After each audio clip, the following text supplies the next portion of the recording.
কামরাঙ্গীর চরে কি ঘটেছিল জানালেন অপু বিশ্বাস। বিভিন্ন অনুষ্ঠানে বাধা দেওয়ার ঘটনা তারকাদের সঙ্গে বারবার ঘটছে।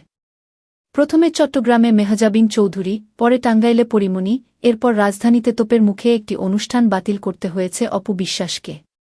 এবার বিষয়টি নিয়ে কথা বলেছেন চিত্রনায়িকা।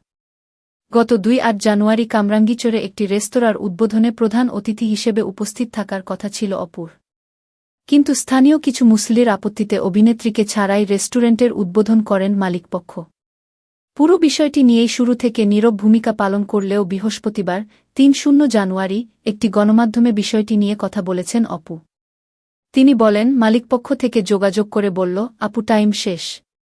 আপনি একটা সুন্দর ভিডিও পাঠিয়ে দিন। কিন্তু কেন? জানতে চাইলে চিত্রনায়িকা বলেন, তাদের ইলেকট্রিসিটি সমস্যা ছিল। আমি তো এর আগেও একটা ওপেনিংয়ের অনুষ্ঠানে গেছি। এ প্রসঙ্গে কামরাঙ্গীরচর থানার ভারপ্রাপ্ত কর্মকর্তা আমিরুল ইসলাম বলেন, উদ্বোধনের জন্য অপু বিশ্বাস আসবেন এমন প্রচারণা শুরুর পর স্থানীয় মুসল্লিরা বিষয়টি নিয়ে প্রতিবাদ জানান।